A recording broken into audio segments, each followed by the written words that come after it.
I'm Michelle, And I'm Ryan, and we're the Putt-Putt Partners. and this is our episode on Twilight Zone Mini Golf.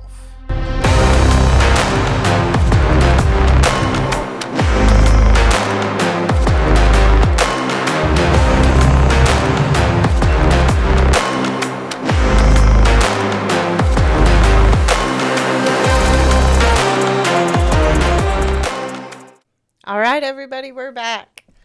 Today we're reviewing the Twilight Zone Mini Golf in the Horseshoe Las Vegas. First impressions when you walked in, what'd you think?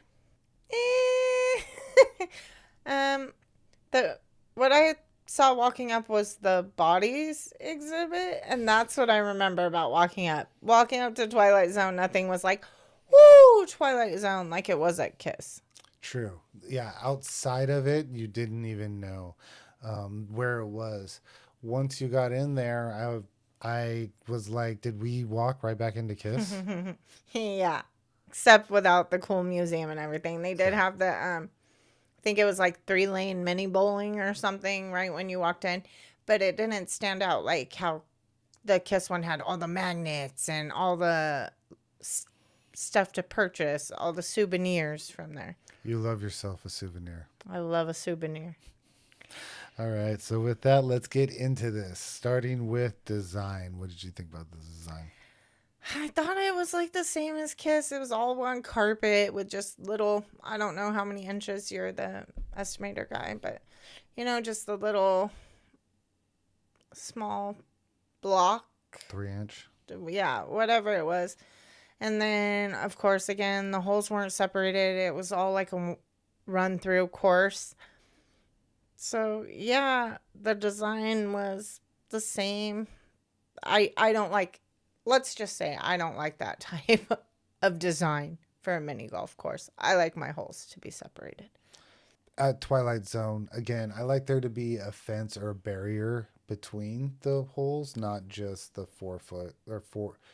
3 to 4 inch tall block barrier between the different holes. I like it. It keeps the people apart from each other, which wasn't going on here. And then another thing that Kiss and Twilight Zone lack in their design is a place for drinks. They didn't design a place to hold your drinks or your scorecards anywhere. Yes, I agree. There was a lot of us putting our drink down on that little 3 or 4 foot inch block. The 3-inch block, and then mind you, a ball could come flying through there at any moment. And forget it there. Then we're on the next hole and have to run back and get our water that we left on there because there is no place to put it and remind you. Okay, so as far as design's concerned, let's see your score. I gave it a 4. I gave it a 5.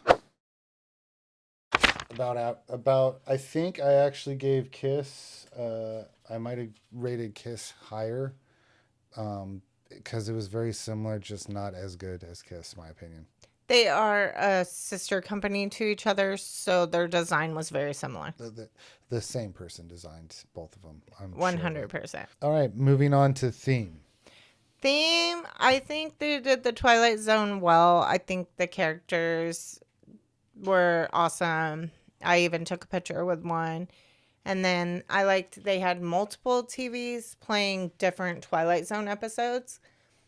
So that was cool. Again, it was another blacklight experience. I thought the theme, they did pretty good with what they were going for. I agree to the most part. I thought the art on the walls was amazing.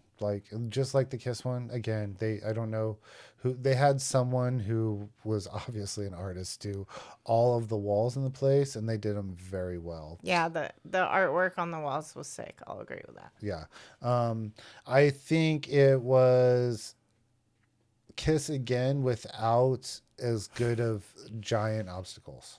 I wonder which one came first, but yes.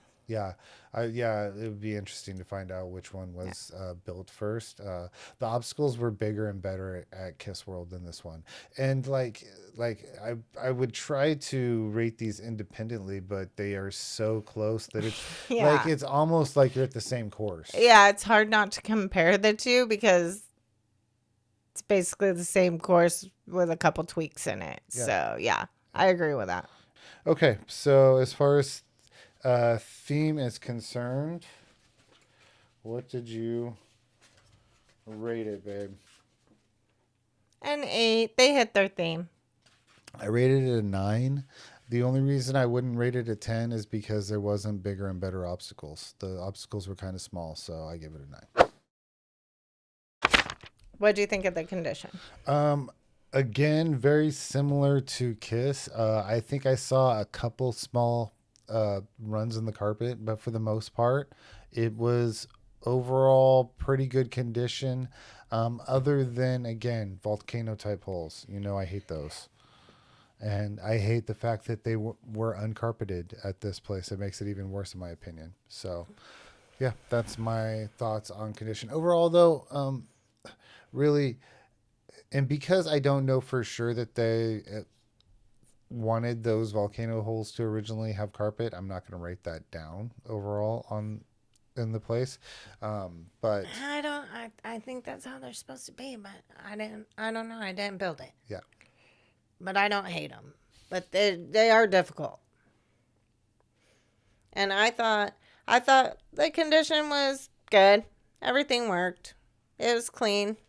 I mean, it was well taken care of. It wasn't all messed up.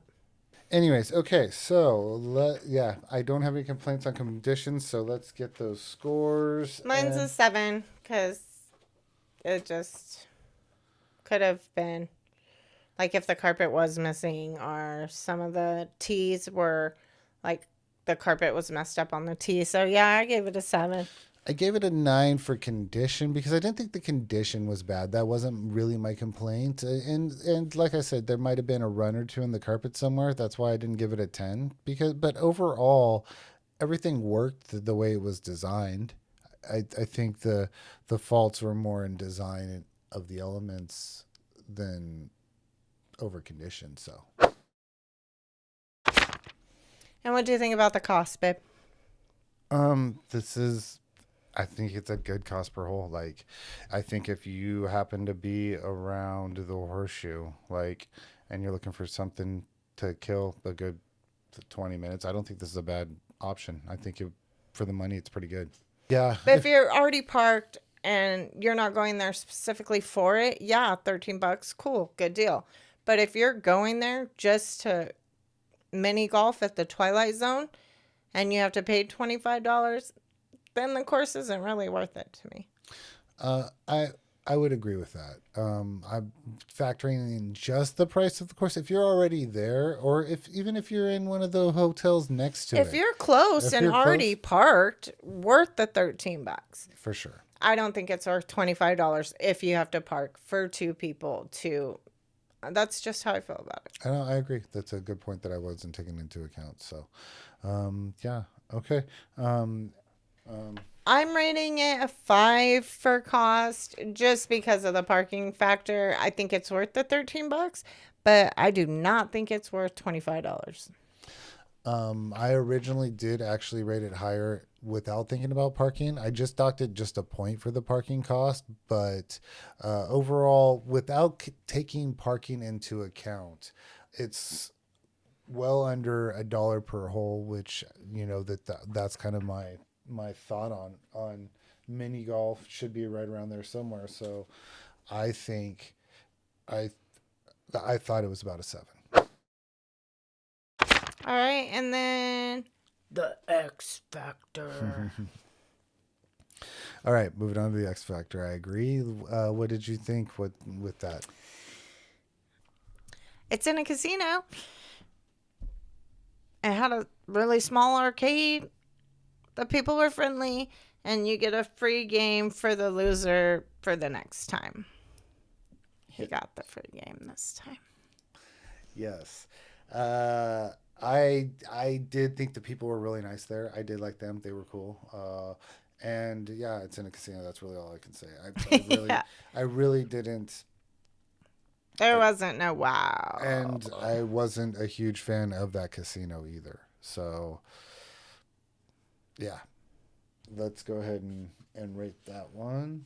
Well, and like all the machines were down for the parking when we were trying to leave, so it was such a hassle. But I mean, if you're already there, whatever. Yeah, yeah, the parking was. I gave it a 5 for X factors. It's just, I mean, yeah, it is what it is. More than some, like it was attached to Yeah. a casino. Okay. I totaled up to 35. What did you get a total score of? I got 29 out of 50. Thanks for joining us today, guys. If you like what you saw, please hit like and subscribe, and we will see you next time for more Putt-Putt. Thanks. Twilight Mini Golf. See you after It's that. not Twilight. Oh. It's the Twilight Zone. Oh, Twilight Zone. Big difference. Not Twilight, the Twilight Zone.